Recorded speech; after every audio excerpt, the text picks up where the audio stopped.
Yo, how's it going, everybody? Today we're going to be talking about another interview that Naoki Hamaguchi, the director of Final Fantasy VII Remake Trilogy, did, and this time it's with Eurogamer. This article is fairly lengthy, so I'm going to pick and choose some of the questions that I thought were pretty interesting and give you guys what I think, and I want to hear what you guys think about it, so let's jump right in. Okay, so it looks like Eurogamer asks Hamaguchi, before we started here, we were talking a little bit about the creators behind the original game. So let's briefly talk about the original. What's the attitude working on the remake series in terms of referencing old planning documents and the like from back in the day? Are you looking at stuff and thinking about reviving old ideas, or just for reference, or indeed how much of this stuff even still exists? I know back then material preservation wasn't exactly a priority. And Hamaguchi replies basically, I mean, you probably expect this knowing as you do about game development back then. We're talking about the mid-90s. There's almost no documentation left over from that period at all, practically none. And that's actually pretty crazy. I'm surprised that they didn't do a lot of like really great record keeping until probably like recent years. But then again, back then, I don't think there were any like proper protocols on how to keep data secure or like how to like archive data. So I'm sure as the time went by, that got better. Cool, right here. So it says, so Hamaguchi says, every time I may be concerned or worried about, okay, is this really what it's at the core of Final Fantasy VII? Is this what the original intent was? How do I change this? Should I change that? I can very easily go and talk to these guys and they can let me know and give me the outlook from the original creative team perspective. When he's talking about these guys and talking about the original creative team's perspective, he's talking about these people right here.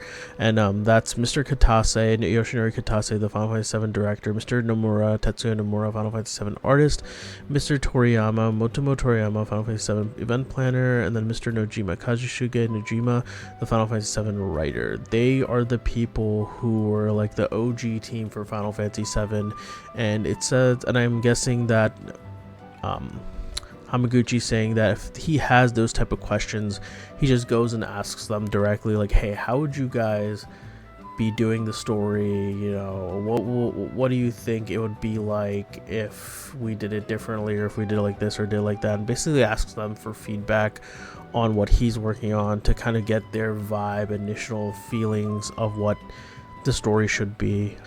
I can very easily go and talk to these guys and they can let me know and give me the outlook from the original creative team perspective. So I think that really does help, actually, because once I know that, okay, we've got a good understanding that's been passed down from the mouths of the original creators, then we can work out, okay, how we reimagine and represent that in a new game presentation for a new audience. Cool, so that's cool. So he's going to the source, he's getting their perspective, and he's changing it for the new audience or the new people who are going to be playing this game. That's pretty awesome.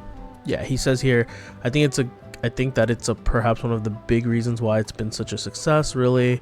So I really am grateful about having them on hand. Even if there's no documentation, we can kind of get it from the horse's mouth. Yeah, that makes sense.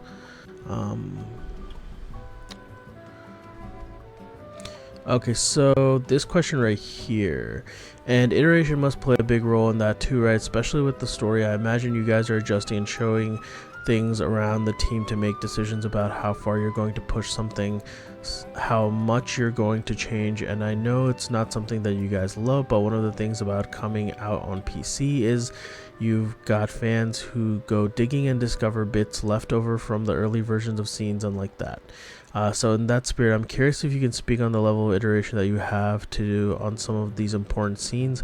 I'm thinking especially about the scenes at the climax of Rebirth. What was that process like, going from the initial thought through to the final thing? And Hamaguchi says, I think in terms of overall and how it fits into the overall design of the game, I think there are studios and games out there where in terms of story development, scripting, and how the basic bones of the story will be, they decide that by iteration, testing lots of versions to work out the best ones. But in terms of those kinds of discussions on the overall storyline, my team doesn't actually do many whole team discussions on that. There's a very good reason for that. I think it I think that if you have too many people putting input into these things, it becomes a decision by committee, and it can lose the creative vision. I think I prefer having a single artistic vision with a story writer and showing what they want to show. The final authority on that in our case is Mr.Nojima, the story writer. If he wants to express something in the story, if he wants to show something, essentially we will be saying yes. We have to show that. There's a bit of a leeway, obviously. He puts down the decision of what he wants to show, and then we try it out, and then we look at the end result and assess if it's working or not. If the feeling is that it's not getting across what he had in mind with his original script to elicit the right emotional reaction, we can obviously adjust, try to change it, try different versions, different approaches until we get the right version of it. But in terms of iterating on the story, we try to avoid that to keep one solely creative vision. And that makes sense that they wouldn't want like too many people kind of touching the script or muddying the water, so to speak, because if you think about it, the story of Final Fantasy VII is already very, I want to say, like, complicated. There's so many things going on, so many subplots, main plots, that it can get very overwhelming. And if you have like a bunch of people saying, oh, we want it this way, we want it that way, it should be this way, it should be that way, then you don't really get anything done at the end of the day. You kind of have to have someone with like the ultimate vision giving you like direction, like, hey, yeah, it should be like this, it should be like that. And I think getting Mr.Nojima, Kazushige Nojima, the original story writer, to do that for Final Fantasy VII Rebirth and Remake and the third game, that's really great, because originally it's his quote-unquote vision. He was the story writer before, and he's kind of like the overarching story writer now, so whatever ends up coming to us goes through him and his vision. And then Hamaguchi's team is just making that happen, making adjustments to Nojima's directions to make sure that they are good for us, like the players. So that's good. I'm glad they kept like a one person's focus on this. Okay, so here's the other question I thought was interesting. Just to keep on the narrative thread, within the parameters you've laid out above, led from the top, just how much of your narrative in Remake Trilogy is on a preset path? So if we go back to 2015, alright, it was different far back, since at that stage CyberConnect 2 was involved and the like. But to go back to the start of Remake project, did you guys know the shape of things, the cliffhanger at the end of first game, how Rebirth ends, the grand finale that you're working on now? How much was predetermined and how much is based on fan feedback, figuring out game to game? This is an interesting question. He's basically essentially asking Hamaguchi, did you guys pre-write this stuff that's going on now, or are you making changes based on the reaction people are having to the game? And that's very interesting, because I thought they were originally just reacting to how fans have been reacting, like fans have been reacting either very volatile or very supportive, and I thought myself like, oh, okay, that's going to depending on how the fans react, it's gonna affect the game going forward, the next game and the game after that. So it's very interesting to see, and let's check out what Hamaguchi says real quick before we like make a decision or think about something. So Hamaguchi, in terms of the overall plot, how the story was going to go, and the overall themes and direction for Remake, that was very much all down at the beginning when we started the project. Obviously the details of how specifically that's going to be presented, how that's going to be shown in game, that wasn't there yet. It was very much a rough outline, a basic plot summary really. And again, one thing we hadn't decided at the stage was where we would cut the three parts. The story was all there, but where each game would start and end was still up in the air at that point. It was very much a plot outline, none of the details were in, and obviously some of the big themes of gameplay and some of other scenes were very much able to be changed and tweaked around as we went through working on the series. I think one example of that is in Rebirth. We got the scene with Aeriths is singing the theme song in the Gold Saucer. That wasn't in the original planning. That wasn't in there. But then partway through the development on Rebirth, Mr. Katase actually came up to me and said, "Well, if we've got this theme song, I'd really like to have that as something in the game where they actually sing." He really pushed to have that included, which is why we did it, but that wasn't in there at all from the original plan. Then I'd assume that had come from Mr. Nomura, given we know he has a taste for musicals. Hamaguchi, yeah, I mean, I can really remember that episode so well because it was quite sudden. It was quite late in the development, actually. We were discussing with Mr. Uematsu after he finished the song. It was the first version, a great song, by the way. I think that's part of why Mr. Katase wanted it in there, because it's such a great song. He just came out saying, "I want that in the game. That has to be in the game. Do something about that." We had to all rush to get it made very quickly. So that's actually pretty cool. I never thought that, like,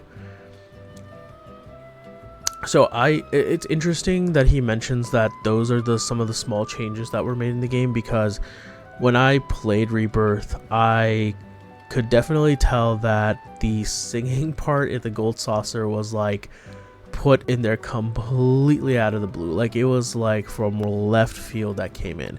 That's because at no point did I get the sense that, oh, Aeriths is the type of person who like sings and she's gonna sing up there, and you know, it's gonna be something like that. I had no idea. So when they had that scene in Rebirth, I was dumbfounded, and right now it makes a lot of sense. I mean, you know, Katase was like, "Hey, I really want this game to have like a musical number, and I want this game to have this Aeriths musical number," and they were like, "We need this song in there." Uematsu created it, so hey, let's, you know, figure out a way to put it in there. And Hamaguchi's team had to work around what they've already had done to kind of put that song in there, and I think they did a really good job. Like, even though I couldn't tell from the get-go that Aeriths was going to be singing that song, I think the song fits in, and they did a really good job like incorporating it into the overall theme of the game, of Rebirth at least. Yeah, so that's pretty interesting, and that's kind of the last question I was interested in. There are a couple other questions in this interview, and if you're interested, you can go through and check it out, but those were some of the questions that I was interested in. So it sounds like the game's development has been going pretty smoothly, and I don't think it sounds like there are any hiccups here or there, but it does sound like they had to make some changes, you know, especially things like the Aeriths change that they were talking about, where they randomly like added her in there for the musical and stuff like that, or even him not having any like proper document to go off of. I think those things are very interesting for a game developed like this, because when you play it, it's hard to tell that they didn't have like a vision. There's definitely like a clear vision of what they want and where they're going and where they're trying to take these characters, you know. Even though I have some like hot takes about the story and what I think they're doing there, I think the overall vision of the game is very like concrete, solid, and consistent. But yeah, I want to know what you guys think about the questions we discussed today. Do you think that the way they're going about with the remake trilogy, you know, the way they're making the trilogy, consulting the older generation that made the original Final Fantasy VII, or do you think no, he should have just gone with his own thoughts and processes for what this game needed or deserved? Let me know down in the comments below, and I will catch you guys later. Peace out.